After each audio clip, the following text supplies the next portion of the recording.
예전엔 나와 별 다를 것 없는 친구였는데 오랜만에 보니 너무나 여유롭고 잘 살고 있는 모습을 보고 깜짝 놀란 경험이 있나요? 예전엔 서로 비슷한 처지였고 함께 어려움을 겪고는 했던 친구였는데 시간이 지나면서 어떻게 저렇게 달라졌을까 하는 궁금증이 들기도 했습니다. 나는 여전히 하루하루 바쁘게 살아가며 삶에 쫓겨 아등바등하는데 그 친구는 마치 모든 것이 자연스럽게 잘 풀리는 듯한 느낌을 주더군요. 그 모습을 보며 부러운 마음이 들기도 하고 동시에 내 처지와 비교하며 질투심이 일기도 했습니다. 왜 나는 여전히 힘겹게 살아가고 있는 걸까? 그 친구는 무엇이 달라서 이렇게 여유로운 삶을 살게 되었을까 하는 생각이 머릿속을 맴돌았습니다. 이처럼 노년에 유독 잘 풀리는 사람들이 있지요. 오늘은 노년에 잘 사는 사람들의 특징을 알아보겠습니다. 이 특징을 가지고 있다고 하여 무조건 부자라는 것은 아닙니다. 하지만 분명 배울 점이 있으니 잘 들어보시기 바랍니다. 그럼 시작하겠습니다. 사람은 나이를 먹으면서 점점 더 많은 경험을 쌓고 그 경험은 인생의 지혜로 이어집니다. 그러나 그 경험이 항상 긍정적이고 행복한 결과로 이어지는 것은 아닙니다. 나이 듦이 때때로 고난과 갈등을 가져오기도 하지만 그렇다고 해서 나이가 들면 모든 것이 풀리지 않는다고 할 수는 없습니다.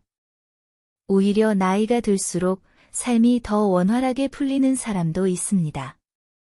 그들은 어떤 특징을 가지고 있을까요? 그들의 공통된 특징을 통해 우리는 나이가 들어서도 더 나은 삶을 살아갈 수 있는 길을 찾아갈 수 있을 것입니다. 1. 긍정적인 태도를 유지하는 사람. 나이가 들수록 많은 사람들이 회의적이고 부정적인 시각을 가지기 쉽습니다. 그동안 살아온 세상과 사람들의 변화를 보며 과거의 방식을 고수하려는 경향이 생기기 때문입니다. 그러나 나이가 들수록 더 잘 풀리는 사람들은 이와 반대로 긍정적인 태도를 유지하려 노력합니다. 이는 단순한 낙천주의가 아니라 삶에 대한 열린 마음과 적응력을 의미합니다. 유명한 심리학자인 마틴 셀리그만은 그의 연구에서 긍정적인 태도는 행복의 중요한 요소이며 그것이 우리의 정신건강에 큰 영향을 미친다고 말했습니다. 긍정적인 태도는 스트레스와 우울증을 예방하고 삶의 어려움을 더 쉽게 극복하게 도와줍니다. 나이가 들어가면서 우리는 불가피하게 마주하게 되는 변화들을 두려워하거나 반발하기보다는 그것들을 수용하고 배울 기회로 삼는 태도가 중요합니다. 예를 들어, 젊을 때는 기술 변화나 사회의 흐름을 따라가기 어려울 수 있습니다. 하지만 나이가 들수록 그 변화들을 받아들이고 적극적으로 학습하려는 자세가 중요합니다.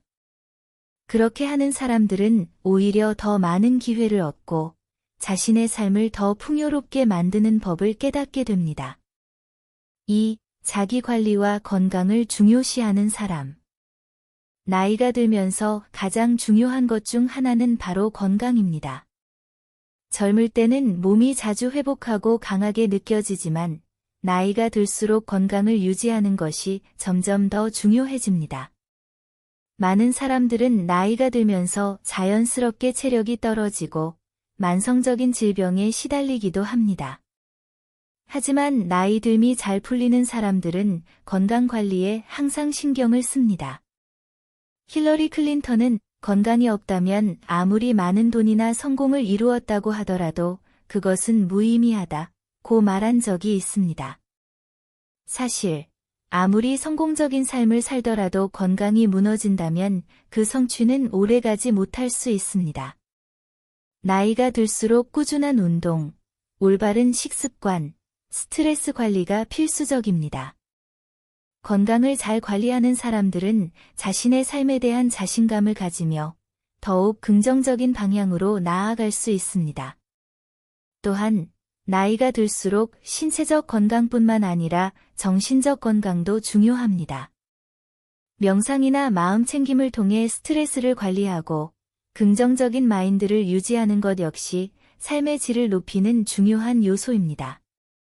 나이가 들수록 정신적인 안정이 더 중요해지고, 이는 건강을 유지하는 데 큰 도움이 됩니다. 3. 끊임없이 배우고 성장하는 사람. 나이가 들수록 자신의 한계를 느끼고 더 이상 새로운 것을 배우지 않겠다고 생각하는 사람들이 많습니다. 하지만 나이가 들수록 더 잘 풀리는 사람들은 끊임없이 배우고 성장하는 사람들입니다. 그들은 나이에 구애받지 않고 새로운 지식과 기술을 배우며 자기 발전에 투자합니다.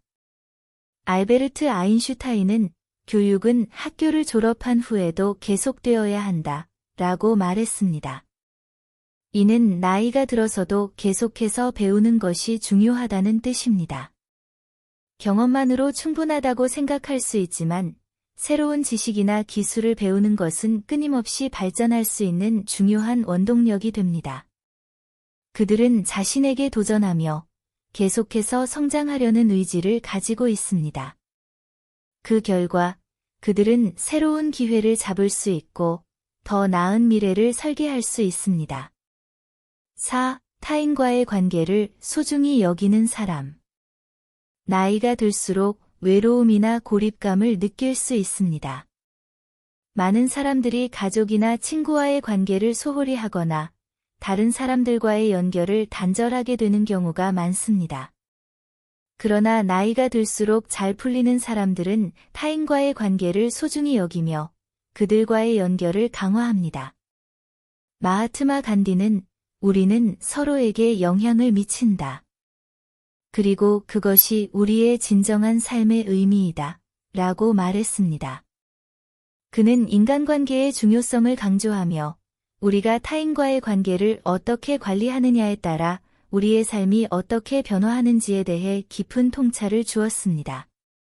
타인과의 긍정적인 관계를 유지하는 사람들은 사회적 지지를 받으며 어려운 순간에도 도움을 받을 수 있습니다. 또한 인간관계를 유지하는 것은 정신적으로도 큰 안정감을 주며 삶에 대한 만족도를 높입니다. 5. 긍정적인 목표 설정과 꾸준한 노력. 나이가 들수록 사람들은 점점 더 목표를 설정하는 것에 대해 소극적이거나 의욕을 잃을 때가 많습니다. 하지만 나이가 들수록 잘 풀리는 사람들은 여전히 뚜렷한 목표를 가지고 그 목표를 향해 꾸준히 노력합니다. 헬렌 켈러는 장애물은 결코 우리가 목표를 향해 나아가는 길을 막을 수 없다. 우리가 실패하는 이유는 장애물 때문에 포기하는 데 있다. 라고 말했습니다. 그녀의 말처럼 장애물이 있을지라도 목표를 향해 나아가는 사람들은 결국 성공을 이룰 수 있습니다. 나이가 들수록 인생에서 무엇을 이루고자 하는지에 대한 명확한 목표를 세우고 그 목표를 달성하기 위한 노력과 계획을 세우는 것이 중요합니다. 6. 자신의 감정을 잘 다스리는 사람. 나이가 들수록 감정을 잘 다스릴 수 있는 능력도 중요합니다. 인생에서 겪게 되는 다양한 감정의 롤러코스터를 건강하게 지나칠 수 있는 능력이 바로 자기관리의 중요한 부분입니다. 나이 들수록 감정을 조절하는 능력이 뛰어난 사람들은 더욱 평온하고 만족스러운 삶을 살아갑니다. 프리드리히 니체는 자신을 아는 것이 곧 자유다 라고 말했습니다. 자신의 감정을 잘 아는 사람은 그 감정을 잘 다스릴 수 있습니다. 감정을 억누르기보다는 그것을 인정하고 조절하며 자신의 삶에서 긍정적인 영향을 미칠 수 있습니다. 자기 통제력과 감정 관리 능력은 나이가 들수록 더 중요한 덕목이 됩니다. 지금까지 살펴본 내용을 정리하겠습니다. 나이가 들수록 잘 풀리는 사람들은 그들의 태도, 건강관리, 배움에 대한 열정, 인간관계, 목표 설정 등에서 공통적인 특징을 보입니다. 그들은 나이를 단순히 숫자에 불과하다고 여기며 언제나 배우고 성장하며 자신을 다스리는 방법을 터득합니다. 그들이 삶을 잘 풀어나가는 이유는 바로 긍정적인 태도와 자기관리, 그리고 지속적인 성장에 있습니다. 나이가 들수록 이러한 특성을 기르고 실천하는 것이 우리 모두의 인생을 더욱 풍요롭고 의미 있게 만들어줄 것입니다. 이처럼 나이가 든다고 해서 삶이 저절로 풀리지 않지만 나이를 먹으며 우리가 취할 태도와 자세에 따라 얼마나 더 나은 삶을 살아갈 수 있는지 그 열쇠를 찾을 수 있습니다. 오늘도 끝까지 시청해 주셔서 감사합니다. 구독과 좋아요는 영상 제작에 큰 힘이 됩니다. 감사합니다.